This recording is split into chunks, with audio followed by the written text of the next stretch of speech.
दूसरा पार्ट दूसरा पार्ट क्या है कि आपका अब तक मेटल नॉन मेटल दोनों का फिजिकल केमिकल प्रॉपर्टी कंप्लीट हो गया। ओके, अब देखो एक्चुअली ये है कि मैंने आपको बताया था कि कैसा भी रिएक्शन हो तो रिएक्शन में ऐसा कौन सा टेंडेंसी, ऐसा क्या है, ऐसा कौन सा फिजिकल प्रॉपर्टी या केमिकल प्रॉपर्टी इन्वॉल्व है कि रिएक्शन में जो एलिमेंट्स पार्टिसिपेट करते हैं उनको कंबाइंड करके एक जगह पे कलेक्ट करता है या उनको बाइंड करके रखता है और उनको फाइनली कंपाउंड के फॉर्म में कन्वर्ट करता है।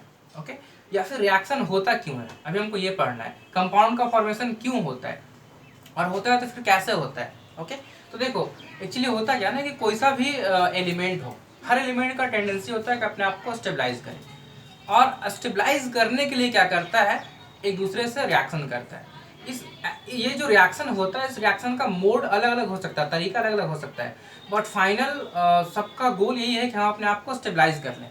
स्टेबलाइज करने के लिए क्या करता है, वो रिएक्ट करता है ना, केमिकली कंबाइंड करता है। ओके, तो केमिकल कॉम्बिनेशन क्या होता है, केमिकल कॉम्बिनेशन क्या होता है और ये केमिकल कॉम्बिनेशन में कौन कौन सी चीजें इन्वॉल्व होते हैं। ओके, केमिकल कॉम्बिनेशन हम पढ़ रहे हैं, how do elements react, how do elements react. Okay, element कैसे रिएक्ट करता है, how do elements react. Element मतलब क्या हो गया, उसमें मेटल नॉन मेटल दोनों चीजें हो गई। तो रिएक्शन क्यों होता है, केमिकल कॉम्बिनेशन से होता है ना। तो क्या लिखेंगे, एलिमेंट्स में लिख रहा हूँ, एटम यूज नहीं कर रहा हूँ, है ना। Elements react with each other, elements react with each other, elements react with each other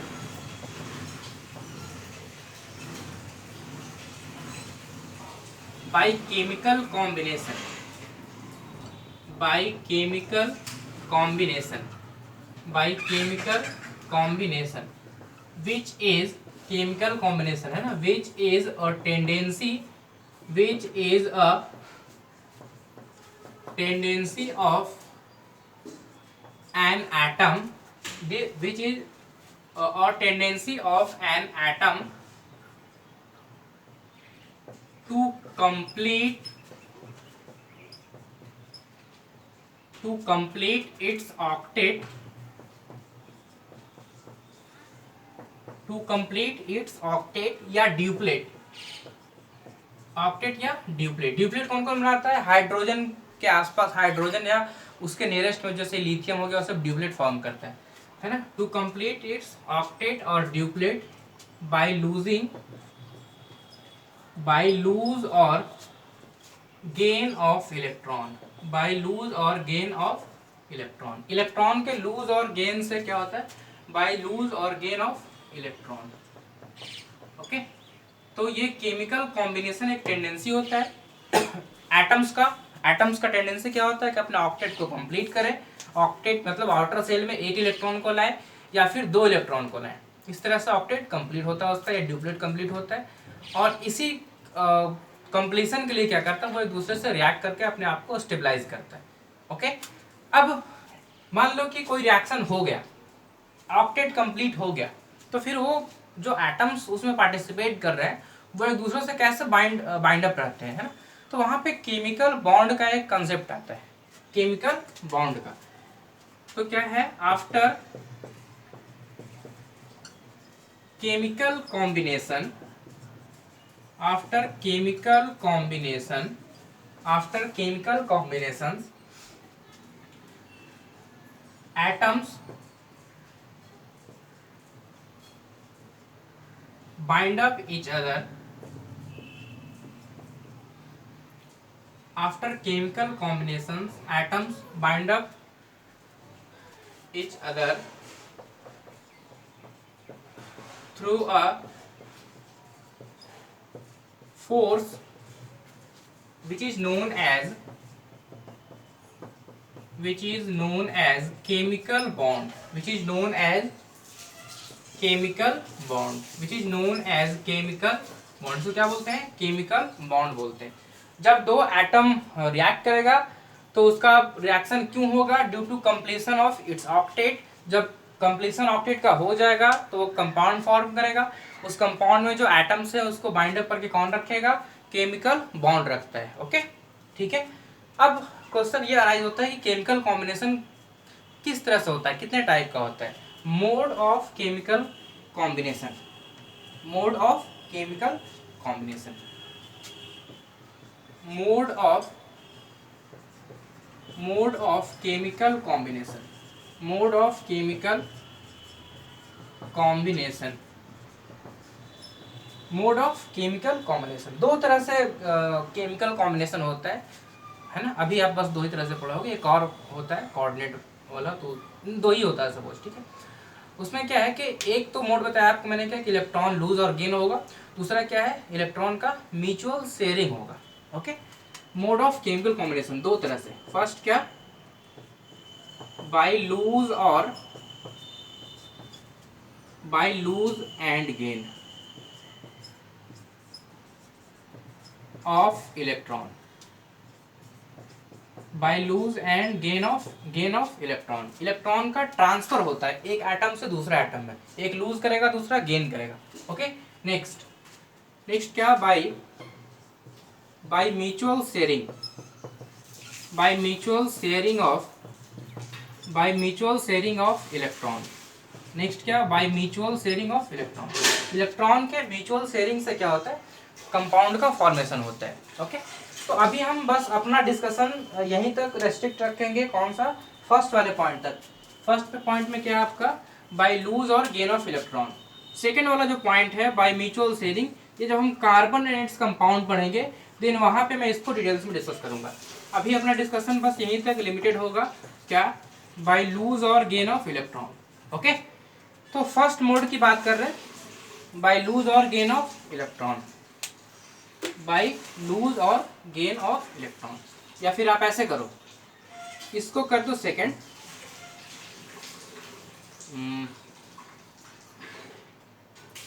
चलो रहने दो, बाय लूज और गेन ऑफ इलेक्ट्रॉन, है ना। तो हम इसके बारे में पढ़ रहे हैं सिर्फ। क्या? बाय लूज और गेन ऑफ इलेक्ट्रॉन। इसको हम कहाँ पढ़ेंगे? कार्बन एंड कंपाउंड में पढ़ेंगे, डिस्कस करेंगे। तो क्या होता है कि when metals react with generally, या ऐसे लिखें क्या, generally metals and non-metals, generally metals and non-metals react with each other, generally metals and non-metals react with each other, react with each other through this mode, through this mode of combination, through this mode of combination, through this mode of combination,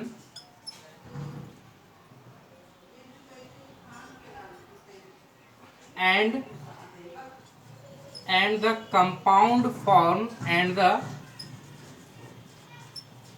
compound form by this method,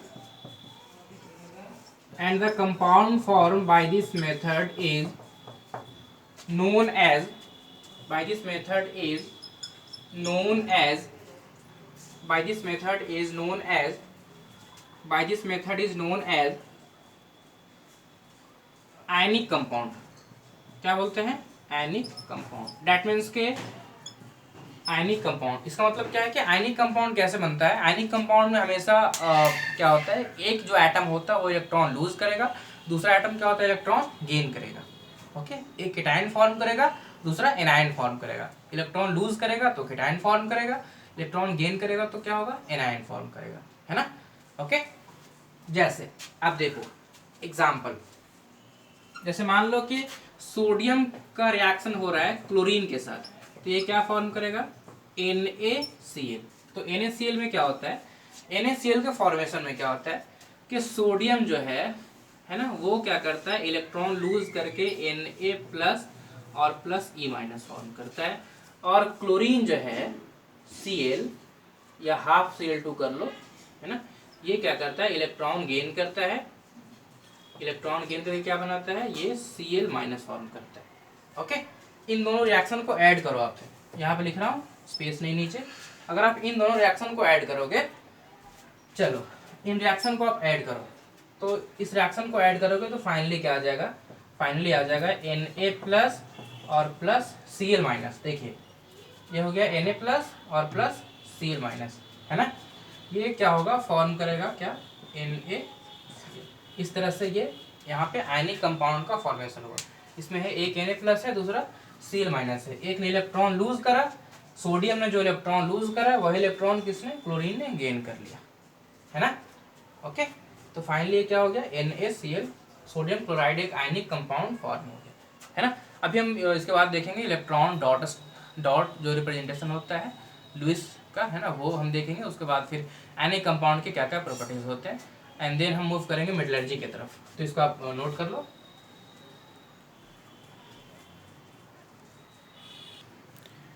देखिए electron dot representation की बात कर रहे हैं, है ना, electron बात कर रहे हैं किसका, electron dot representation, electron dot representation, electron dot representation, इसको हम लोग बोलते हैं लुईस डॉट स्ट्रक्चर है, लुईस सिंबल अभी यूज करो।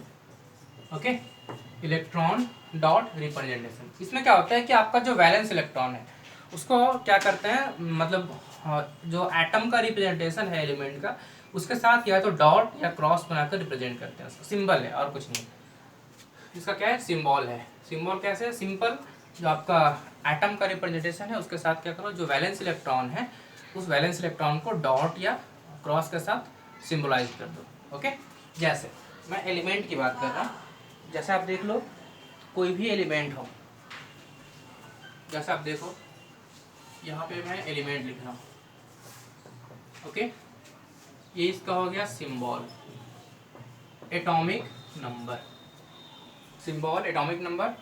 और नेक्स्ट आप ले लो इलेक्ट्रॉनिक कन्फिग्रेशन, नेक्स्ट क्या आपका इलेक्ट्रॉनिक कन्फिग्रेशन, ठीक है।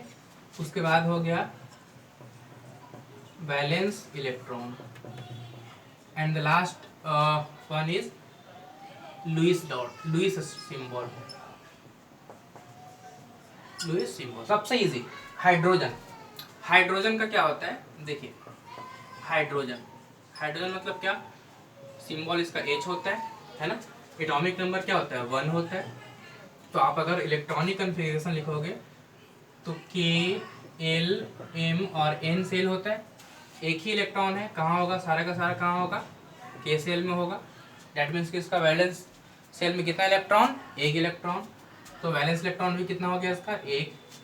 क्या होगा रिप्रेजेंटेशन, H के साथ या तो आप डॉट बना दो या फिर H के साथ ऐसे क्रॉस बना दो, ठीक है।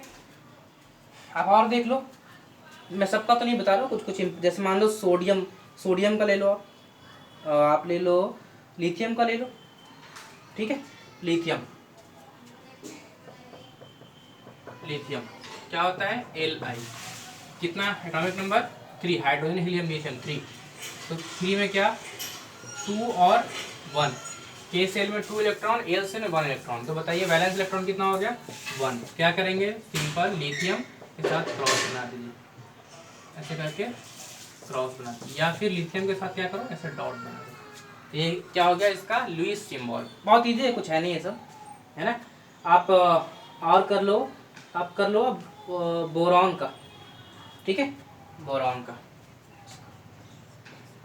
बोरॉन सिंबल क्या होता है B, कितना इलेक्ट्रॉन 5, 5 में क्या होगा, फर्स्ट सेल में 2 इलेक्ट्रॉन, सेकंड में 3 इलेक्ट्रॉन, तो बताइए वैलेंस इलेक्ट्रॉन कितना हो गया 3। क्या करेंगे, बोरॉन 1 2 3 या बोरॉन 1 2 3 ऐसे, ओके, ठीक है। आप और कर लो कार्बन का, कार्बन, कार्बन, कार्बन मतलब C, सिंबल क्या होता है C, एटॉमिक नंबर 6, कितना होगा 2 और एल सेल में 4। एल क्या है? Outer shell. आउटर सेल के इलेक्ट्रॉन को क्या बोलते हैं? Valence electron. तो यहाँ पे कितना वैलेंस इलेक्ट्रॉन कितना? 4। क्या होगा? कार्बन 1 2 3 और ये 4। या फिर क्या करो, कार्बन के साथ एक क्रॉस, दूसरा क्रॉस, तीसरा क्रॉस और ये फोर्थ, ऐसे। ओके, तो एकदम सिंपल है, इसमें कुछ है नहीं। सोडियम का ले लो, ऑक्सीजन का ले लो, ऑक्सीजन बहुत काम आएगा आपको। ऑक्सीजन का ले लो। ऑक्सीजन, ऑक्सीजन क्या होता है? O। कितना? एटॉमिक नंबर 8, 2 और 6। तो वैलेंस इलेक्ट्रॉन में कितना वैलेंस इलेक्ट्रॉन कितना हो गया इसका? 6। क्या करेंगे? ऑक्सीजन 1 2 1 2 3 4 5 6, या oxygen cross cross cross cross cross और क्रॉस, 6 इलेक्ट्रॉन हो गया। ऐसे इसको रिप्रेजेंट करते हैं, है ना। आप और भी ले लो। आप सोडियम का ले लो, बहुत यूज होगा सोडियम। सोडियम, एल्यूमिनियम, क्लोरीन, बस, और calcium. Sodium, aluminium, chlorine, magnesium भी कर लो, and last one is calcium. Okay, sodium कितना रिप्रेजेंट कैसे करते हैं? Na से। कितना? Atomic number 11। क्या होगा? 2 8 और 1। तो आउटर सेल में कितना इलेक्ट्रॉन? एक इलेक्ट्रॉन। कौन से? M सेल में। और M क्या है? Outer shell. तो वैलेंस इलेक्ट्रॉन कितना हो गया? 1। कैसे होगा इसका? सिंपल, सोडियम के साथ एक डॉट बना दीजिए, या फिर सोडियम के साथ कीजिए क्रॉस बना दीजिए। एल्यूमिनियम देखो, एल्यूमिनियम मतलब क्या? Al, atomic number 13। कैसे होगा डिस्ट्रीब्यूशन? 2 8 10 हो गया, और ये 3। आउटर सेल में कितना इलेक्ट्रॉन? 3 इलेक्ट्रॉन। एटॉमिक नंबर, ये वैलेंस इलेक्ट्रॉन कितना हो गया? 3। क्या हो गया? एल्यूमिनियम एक डॉट, दो डॉट और ये तीसरा डॉट, या फिर एल्यूमिनियम क्रॉस क्रॉस और क्रॉस। ओके, ऐसे प्रेजेंट करते हैं। क्लोरीन क्या हो गया? Cl। कितना? 17। क्या हो गया आपका? 17। तो 17 इसको ये करो, 2 8 10 और लास्ट में 7, है ना। 2 8 और 7, ठीक है। आउटर सेल में 7 इलेक्ट्रॉन। तो बताइए इसका, आउटर सेल में 7 इलेक्ट्रॉन है, तो इसका क्या हो गया? आउटर सेल में 7 इलेक्ट्रॉन है, तो वैलेंस इलेक्ट्रॉन कितना हो गया? 7। क्या है? क्लोरीन। लिखो क्लोरीन 1 2 3 4 5 6 और ये 7 हो गया ना। 2 4 6 और 7 ऐसे कर सकते हैं, या फिर डॉट बना लीजिए। ओके, मैग्नीशियम कितना क्या होता है? Mg12। क्या होगा इसमें? कितना इलेक्ट्रॉन? डिस्ट्रीब्यूट करो, 2 8 और 2। तो वैलेंस इलेक्ट्रॉन कितना हो गया? 2। कैसे रिप्रेजेंट करेंगे? सिंपल, Mg एक क्रॉस दूसरा क्रॉस, या फिर डॉट भी बना सकते हैं। वैसे कैल्शियम Ca कितना होता है? 20। इसको डिस्ट्रीब्यूट करो, 2 8 है ना, और 8 2 2 8 8 2। इलेक्ट्रॉनिक कन्फिग्रेशन लिखोगे तो 2 8 8 2। तो वैलेंस इलेक्ट्रॉन कितना? 2। क्या होगा? कैल्शियम एक क्रॉस दूसरा क्रॉस। तो ऐसे करके लुईस डॉट रिप्रेजेंट करते हैं इसको। ओके, हो गया। अब एक दो कंपाउंड कैसे फॉर्म होता है मैं आपको लुईस स्ट्रक्चर बता रहा हूँ। आयनिक कंपाउंड का लुईस स्ट्रक्चर, इसको आप नोट कर लो, फिर मैं आपको आयनिक कंपाउंड का लुईस स्ट्रक्चर बताता हूँ, एंड देन क्या क्या प्रॉपर्टीज होते हैं। दूसरा देखो, फॉर्मेशन ऑफ आयनिक कंपाउंड।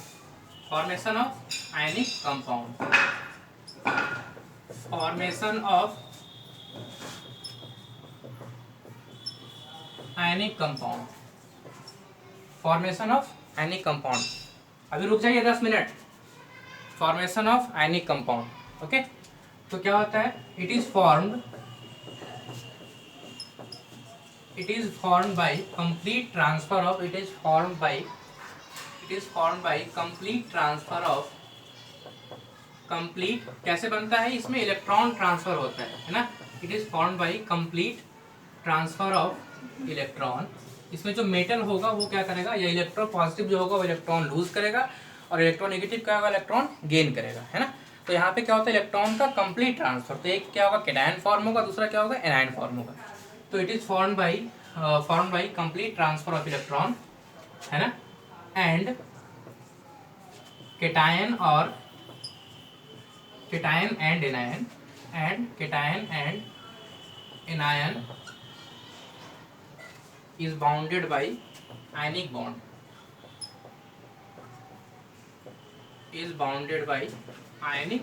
कैसा होता है आयनिक बॉन्ड, है ना, जो केटाइन और एनायन फॉर्म होता है, जो इलेक्ट्रॉन लूज करेगा वो केटाइन फॉर्म करेगा और जो गेन करेगा वो एनायन फॉर्म करेगा। तो वहाँ पे क्या होता है आयनिक बॉन्ड के थ्रू वो बंधा हुआ होता है ना, ठीक है। एग्जाम्पल या इसको रिप्रेजेंट करने का तरीका साथ साथ बता रहा हूँ। Formation of NaCl, sodium chloride का फॉर्मेशन कैसे होता है, फॉर्मेशन ऑफ NaCl। तो आप देखो NaCl में क्या है, जो सोडियम है उसके पास क्या है, एक इलेक्ट्रॉन है आउटर सेल में, वैलेंस इलेक्ट्रॉन, तो इसका लुईस सिंबल ये है। और क्लोरीन का वैलेंस इलेक्ट्रॉन कितना है, 7 होता है। क्लोरीन का कितना होता है, 7। तो अगर आप देखो क्लोरीन, ऐसा करो इसको आप क्रॉस से दिखा दो, ठीक है। और क्लोरीन में देखिए 1 2 3 4 5 6 और ये 7। तो क्या होगा, ये इलेक्ट्रॉन लूज कर देगा अपना ऑक्टेट कंप्लीट करने के लिए क्या करेगा, एक इलेक्ट्रॉन ये लूज करेगा। आप देखो सोडियम में क्या था, 2 8 और 1। तो अगर ये एक इलेक्ट्रॉन लूज कर देता है तो क्या होगा, इसका आउटर सेल में 8 इलेक्ट्रॉन हो जाएगा, जो कि ऑक्टेट कंप्लीट हो जाएगा। तो ये क्या करेगा, एक इलेक्ट्रॉन लूज करके इसको ऐसे ट्रांसफर कर देगा, एंड देन ये क्या होगा, आपका NaCl का फॉर्मेशन होगा। क्लोरीन में देखो, क्लोरीन का बताया थे 17 होता है ना, तो इसमें 2 8 और 7, तो क्लोरीन का आउटर सेल में 7 इलेक्ट्रॉन है। अगर क्लोरीन क्या करे, एक इलेक्ट्रॉन कहीं से गेन कर ले, देन क्लोरीन का ऑक्टेट कंप्लीट हो जाएगा, है ना। तो देखिए यहाँ से एक इलेक्ट्रॉन क्या हो गया, ऐसे कंप्लीट हो गया, मतलब ये इसने इलेक्ट्रॉन इसको ट्रांसफर कर दिया, तो क्लोरीन का ऑक्टेट, क्लोरीन का क्या हो गया, कंप्लीट हो गया। तो ये आप देखो फाइनली बॉन्ड का फॉर्मेशन हो गया। Na+Cl- क्या होगा, आयनिक बॉन्ड से बॉन्डेड होगा। ओके, आप और देख लो, formation of MgO, magnesium oxide का फॉर्मेशन। तो मैंने बताया था आपको कि मैग्नीशियम का क्या होता है, इसमें मैग्नीशियम के पास 2 इलेक्ट्रॉन होता है, आउटर सेल में कितना होता है, 2 इलेक्ट्रॉन। और ऑक्सीजन का आउटर सेल में कितना इलेक्ट्रॉन होता है, 6 इलेक्ट्रॉन। आप देखो चेक करो, इलेक्ट्रॉनिक कन्फिग्रेशन लिखकर देखना, तो आपको समझ में आएगा कि इसमें क्या होता है, 6 इलेक्ट्रॉन होता है। देखिए अगर मैग्नीशियम का एटॉमिक नंबर कितना होता है, 12, तो इसका मतलब 2 8 और 2, आउटर सेल में 2 इलेक्ट्रॉन। अगर ये 2 इलेक्ट्रॉन को लूज कर दे देन क्या होगा, इसका आउटर सेल में 8 इलेक्ट्रॉन हो जाएगा, तो ऑक्टेट कंप्लीट कर लेगा। और ऑक्सीजन है, आउटर सेल में कितना इलेक्ट्रॉन, 2 और 6, तो आउटर सेल में कितना इलेक्ट्रॉन है, 6 इलेक्ट्रॉन है। तो अगर ये 2 इलेक्ट्रॉन गेन कर ले तब भी इसका ऑक्टेट कंप्लीट हो जाएगा। तो ये क्या करता है, मैग्नीशियम एक इलेक्ट्रॉन ऐसे यहाँ पे ट्रांसफर कर देता है, एक इलेक्ट्रॉन, और ये इलेक्ट्रॉन क्या हुआ, ऐसे ट्रांसफर कर दिया। फाइनली क्या हो गया, ये MgO एक आयनिक कंपाउंड का फॉर्मेशन हो गया, जिसमें Mg2+ और O2- के बीच में क्या होगा, आयनिक बॉन्ड होगा। और ये आयनिक बॉन्ड क्या होगा, एक तरह का इलेक्ट्रोस्टैटिक फोर्स होता है। ओके, ठीक है। तो 2 आपको एग्जाम्पल मैंने बताया, और भी 1-2 बता दो। मैग्नीशियम क्लोराइड नहीं, आपको बताता हूँ लिथियम फ्लोराइड नहीं, सोडियम ऑक्साइड को बता दूँ। चलो, फॉर्मेशन ऑफ सोडियम ऑक्साइड, ऐसे नहीं, Na2O, formation of sodium oxide. तो जैसा कि आपने देखा, सोडियम का आउटर सेल में कितना इलेक्ट्रॉन, 1 इलेक्ट्रॉन, आउटर सेल में कितना इलेक्ट्रॉन, 1 इलेक्ट्रॉन। और ऑक्सीजन का आउटर सेल में कितना इलेक्ट्रॉन, 1 2 3 4, है ना, 5 और 6 इलेक्ट्रॉन। आउटर सेल में कितना इलेक्ट्रॉन, 6 इलेक्ट्रॉन।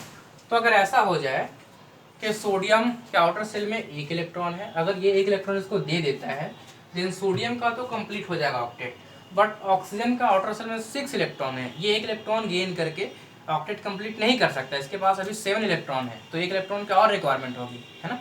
तो ये क्या करेगा, एक और सोडियम से, एक और सोडियम के दूसरे एटम से ये इलेक्ट्रॉन क्या करेगा, सोडियम के एक और एटम से इलेक्ट्रॉन गेन कर लेगा। यानी एक ऑक्सीजन सोडियम के 2 एटम से इलेक्ट्रॉन गेन करेगा।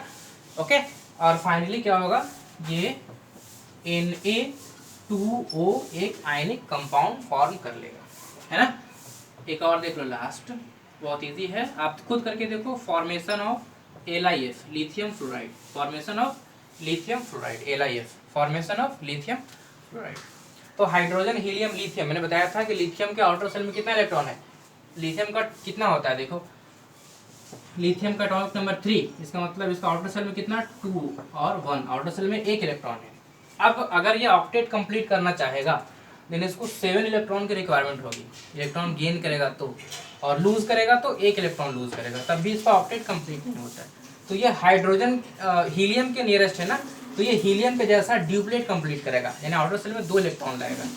2 इलेक्ट्रॉन के लिए क्या करना पड़ेगा, इसको 1 इलेक्ट्रॉन लूज करना पड़ेगा। 1 इलेक्ट्रॉन लूज कर देगा। आप सब बोलोगे सर ये इलेक्ट्रॉन गेन भी कर सकता है, बट ऐसा है कि लिथियम इलेक्ट्रोपॉजिटिव टेंडेंसी का होता है, इलेक्ट्रॉन लूज करना प्रेफर करता है। तो ये क्या करेगा, 1 इलेक्ट्रॉन लूज कर देगा, तो फिर आउटर सेल में 2 इलेक्ट्रॉन हो जाएगा, तो इसका ऑक्टेट कंप्लीट हो जाएगा। और आप फ्लोरीन का देखो, फ्लोरीन का क्या होता है, hydrogen helium lithium neon fluorine, fluorine और नियॉन 9 होता है ना, इसका मतलब क्या हो गया 2 और 7। फ्लोरीन का कितना हो गया 2 और 7। तो फ्लोरीन के साथ क्या है, अगर ये 1 इलेक्ट्रॉन गेन कर ले देन क्या होगा, इसका ऑक्टेट कंप्लीट हो जाएगा। लूज नहीं कर सकता क्योंकि फ्लोरीन इलेक्ट्रॉन नेगेटिव टेंडेंसी का है, तो 1 इलेक्ट्रॉन गेन करेगा तो इसका ऑक्टेट कंप्लीट हो जाएगा। तो अब देखो यहाँ पे क्या है, लिथियम के पास कितना है 1 इलेक्ट्रॉन, और फ्लोरीन के पास कितना है आउटर सेल में 1 2 3 4 5 6 और ये 7, तो 1 इलेक्ट्रॉन इसको दे देगा, तो क्या होगा ये फॉर्म कर देगा LiF, लिथियम फ्लोराइड। इस तरह से आपका आयनिक कंपाउंड का फॉर्मेशन होता है। अब इसको जल्दी से नोट करो, और इसका लास्ट पार्ट हम डिस्कस करेंगे अब, और डैट इज प्रॉपर्टीज। इसको आप जल्दी से नोट, लास्ट पार्ट देखो, properties of ionic compound, properties of ionic compound, properties of ionic compound, properties of ionic compound, properties of ionic compound. देखो सबसे पहला प्रॉपर्टी क्या है कि आयनिक कंपाउंड जो होते हैं ना उसका एक फिक्स लैटिस होता है, फिक्स एक तो सॉलिड होता है, आयनिक कंपाउंड क्या होते हैं सॉलिड होते हैं, और इसका फिक्स स्ट्रक्चर होता है। जैसे मैं बोल लूँ कि ये एक रूम है, या फिर आप सोचो ये रूम का एक फेस है, तो इसमें एक आयनिक कंपाउंड, जैसे मान लो सोडियम क्लोराइड की बात कर ले, तो ऐसा होता है कि क्लोरीन इस कॉर्नर पे, इस कॉर्नर पे, इस कॉर्नर पे और इस कॉर्नर पे क्लोरीन होता है। ऐसा नहीं कि हर जगह होता है, नहीं, एक फिक्स स्ट्रक्चर होता है। क्लोरीन क्या होता है सारे कॉर्नर पे होता है, और सोडियम क्या होता है यहाँ पे एक वाइड होता है, वाइड मतलब स्पेस होता है वैकेंट, तो वहाँ पे सोडियम होता है कैटायन, है ना। इस तरह से सारे मैक्स आयनिक कंपाउंड का क्या होता है अपना अपना एक डिफरेंट स्ट्रक्चर होता है। ओके, 8 टाइप का टोटल क्रिस्टल होता है, रोम्बिक होता है ना, क्लिनिकल होता है, इस टाइप का आप बाद में पढ़ोगे हायर स्टडीज में, मतलब 11 में जाओगे तो उसको हम लोग सॉलिड स्टेट में पढ़ते हैं। तो अभी हमको ये जानना है कि जो आयनिक कंपाउंड होते हैं, है ना, वो आयनिक कंपाउंड क्या होते हैं, सारे के सारे सॉलिड होते हैं। फिजिकल स्टेट की बात करें पहला, है ना, ionic compounds are ionic compounds are ionic compounds are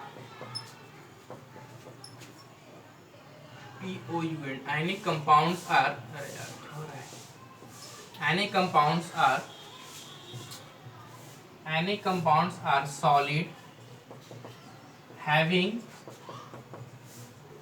fixed geometry, ये क्या होता है इसका फिक्स ज्योमेट्री होता है, known as crystal solids,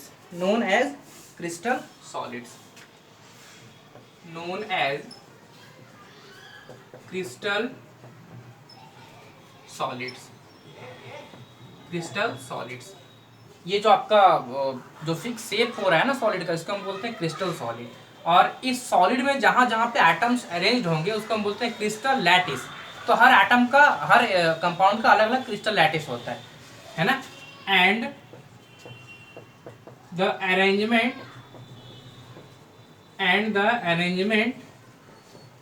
of atoms in crystals is known as crystal lattice।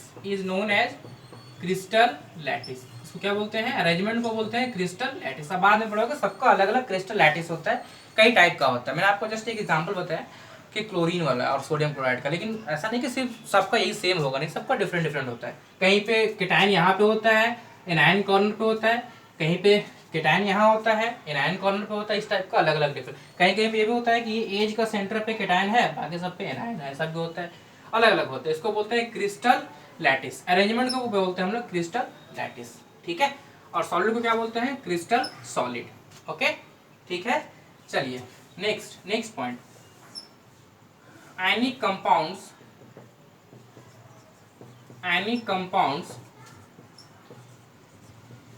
having high melting and boiling point, high melting point मतलब MP and boiling point मतलब BP, having high MP and BP, because क्यों होता है इसका high? क्योंकि इसमें जो होता है ना वो देखो इलेक्ट्रोस्टैटिक फोर्स होता है। आप देखिए एक कैटायन फॉर्म हो रहा है, दूसरा एनायन फॉर्म हो रहा है, तो यहाँ पे प्लस और माइनस चार्ज है ना, तो प्लस और माइनस चार्ज आपने फिजिक्स में पढ़ा होगा कि वहाँ पे क्या होता है, स्ट्रॉन्ग इलेक्ट्रोस्टैटिक फोर्स होता है। तो उसी फोर्स की वजह से क्या होता है, मेल्ट करना मतलब क्या, उसके फोर्स को ब्रेक करना, तो उसको ब्रेक करने के लिए आपको ज़्यादा एनर्जी सप्लाई करना पड़ेगा। या बॉयल करना मतलब क्या, उसके जो एटम्स के बीच में फोर्स है उसको ब्रेक करना। तो यहाँ पे जो फोर्स होता है वो क्या होता है, स्ट्रॉन्ग इलेक्ट्रोस्टैटिक फोर्स होता है, इसलिए इसका मेल्टिंग और बॉइलिंग पॉइंट हाई होता है। Because it is bounded by strong electrostatic force, ये क्या होता है, स्ट्रॉन्ग इलेक्ट्रोस्टैटिक फोर्स से बॉन्डेड होता है, इसलिए इसका मेल्टिंग और बॉइलिंग पॉइंट क्या होता है, आयनिक कंपाउंड्स का ज्यादा होता है, हाई होता है। ओके, फिर नेक्स्ट है सॉल्युबिलिटी। नेक्स्ट क्या है, सॉल्युबिलिटी मतलब क्या कि किसी सॉल्वेंट में अगर उसको हम डिजॉल्व करें तो वो क्या हो जाए, डिजॉल्व हो जाए, है ना। तो देखो जो आयनिक कंपाउंड्स होते हैं उसमें क्या होता है, केटायन होता है और एनायन होता है, चार्ज होता है। तो पोलर कंपाउंड दो टाइप के भी होते हैं, पोलर और नॉन पोलर। पोलर मतलब क्या कि उसमें प्लस और माइनस चार्ज इंड्यूस्ड होता है, और नॉन पोलर मतलब उसमें कोई चार्ज इंड्यूस्ड नहीं होता है, न्यूट्रल टाइप का होता है। ऐसे न्यूट्रल होता है सारे के सारे। मैं ये बोल रहा हूँ कि मान लो ये न्यूट्रल आपके पास एक कंपाउंड है, लेकिन इसमें ऐसा हो रहा है कि ओवरऑल न्यूट्रल, लेकिन ऐसा हो रहा है कि इस वाले पे जो नेगेटिव चार्ज है उसका डेंसिटी यहाँ पर आकर एक्यूमुलेट हो गया, और पॉजिटिव चार्ज का डेंसिटी यहाँ पर आकर एक्यूमुलेट हो गया, दोनों दो डिफरेंट एंड पे, बट ये ओवरऑल तो न्यूट्रल ही है, इसको बोलते हैं पोलर, है ना। बट नॉन पोलर में क्या होता है, नॉन पोलर में जो ओवरऑल होगा, जो आप बोल रहे हो कि प्लस और माइनस चार्ज इंड्यूस हो रहा है इस वाले पे, वो नहीं होता है, मतलब किसी भी एंड पे कोई चार्ज एक्यूमुलेट नहीं होता है। तो सॉल्युबिलिटी की बात करें तो क्या होता है, ionic compounds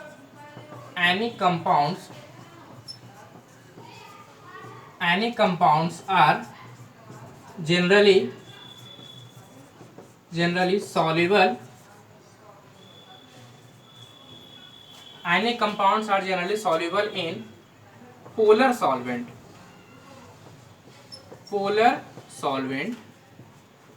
but insoluble, polar solvent but insoluble in non-polar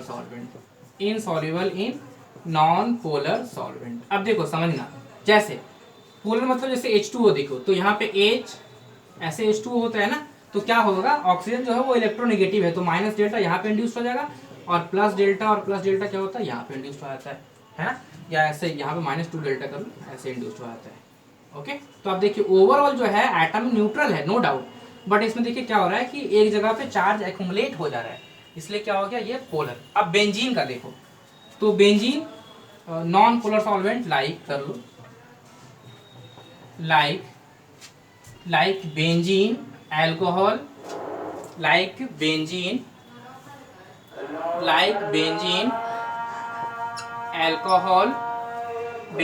alcohol, chloroform,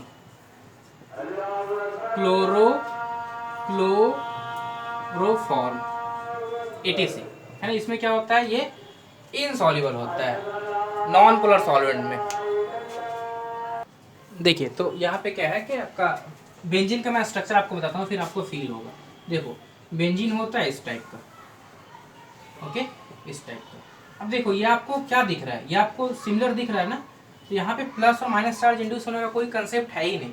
यहाँ पे जो देखिए क्या है, आपका सिमेट्री है इसमें, तो कोई इसमें चार्ज इंड्यूस नहीं हो सकता, बट यहाँ पे सिमेट्री नहीं था, इसलिए क्या हो गया, चार्ज इंड्यूस्ड हो गया। तो अब क्या होता है कि आप जैसे इसमें NaCl को डाला, वाटर में आपने NaCl को डाला, तो NaCl में क्या है, NaCl में आपका Na प्लस है ना, और क्या है Cl माइनस है। आपने NaCl को वाटर में डाल दिया, अब क्या होगा कि ये प्लस केटायन है ना, तो ऑक्सीजन वाले जो पार्ट होंगे OH OH, ये क्या है O पे माइनस होता है, तो इस तरह से ये ऐसे एक फोर्स के थ्रू, ऐसे अट्रैक्टिव फोर्स के थ्रू क्या होंगे, बाउंडेड होंगे ऐसे, इसलिए क्या होता है ये सॉल्वेंट। अब क्लोरीन है तो जो H2O वाला पार्ट है ना, इसमें प्लस डेल्टा इंड्यूस होता है, तो यहाँ पे ऐसे ये, यहाँ पे देखो H है ना, O और H है, तो यहाँ पे ऐसे इस पे नेगेटिव इस पे पॉजिटिव, इस तरह से बॉन्डेड होते हैं, और यहाँ पर जो एनर्जी रिलीज होता है उसका हम बोलते हैं हाइड्रेशन एनर्जी।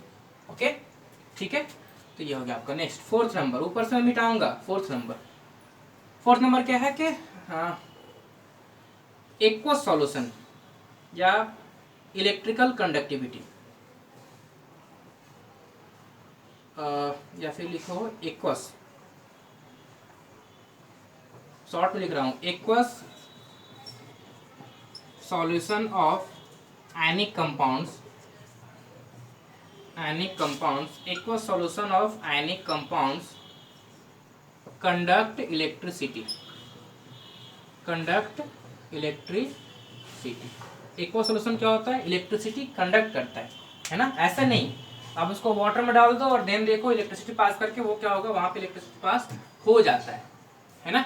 नेक्स्ट लास्ट है आपका कि देखो आयनिक कंपाउंड्स को अगर आप बर्न करोगे ना, उसको क्या करोगे, एक बुनसेन बर्नर होता है लैब में, उसमें फ्लेम होता है ब्लू कलर का, तो आप अगर उस ब्लू कलर के फ्लेम में किसी भी आयनिक कंपाउंड को ले जाओगे, देन वहां पे सारे आयनिक कंपाउंड का डिफरेंट एक कैरेक्टरिस्टिक कलर होता है, ये किसी से मैच नहीं करता है। जैसे आपने सोडियम क्लोराइड को ले गया, तो सोडियम का जो कलर होगा वहां पे उसका फ्लेम का, मैग्नीशियम क्लोराइड को ले जाओ, दोनों का क्या होगा, डिफरेंट होगा, और एक किसी से मैच नहीं करेगा। ओके, जितने भी आयनिक कंपाउंड्स होते हैं सारे का डिफरेंट, उसमें जो एक्चुअली होता क्या है ना कि जो उसमें मेटल्स होते हैं, उस मेटल्स का एक अपना कैरेक्टरिस्टिक कलर होता है, तो वो हम लोग बुनसेन बर्नर में चेक करते हैं, और वो किसी दूसरे भी मेटल से मैच नहीं करता है। ओके, तो ये एक आइडेंटिफिकेशन भी है ये। नेक्स्ट क्या, आयनिक compounds impart characteristic, ionic compound impart characteristic color, ionic compound impart characteristic color in Bunsen flame। ये एक टेस्ट है आयनिक कंपाउंड के, कौन सा मेटल है उस मेटल का टेस्ट है ये, आप बुनसेन बर्नर के पास ले जाइए और जो कलर देगा उसके अकॉर्डिंग हम डिसाइड करते हैं कि कौन सा मेटल इसमें हो सकता है ना। कंपाउंड इम्पार्ट कैरेक्टरिस्टिक कलर इन बुनसेन फ्लेम, है ना। एग्जाम्पल आप देख लो, बुनसेन फ्लेम एग्जाम्पल, जैसे आप सोडियम क्लोराइड को ले जाओ, ओके, सोडियम क्लोराइड को क्या करो आप बर्न करो, तो उसका कलर क्या होता है बुनसेन बर्नर में, येलो कलर का होता है। जैसे सोडियम क्लोराइड को ले जाओ, है ना, तो सोडियम क्लोराइड में जो सोडियम है ना, उस मेटल का जो कलर होता है बुनसेन बर्नर में वो क्या होता है, येलो कलर का, क्या होता है, येलो कलर का। ठीक है, आप ले जाओ किसको, पोटेशियम का सॉल्ट ले जाओ, तो ये होता है वायलेट कलर का। आप अगर पोटेशियम सॉल्ट को ले जाओ,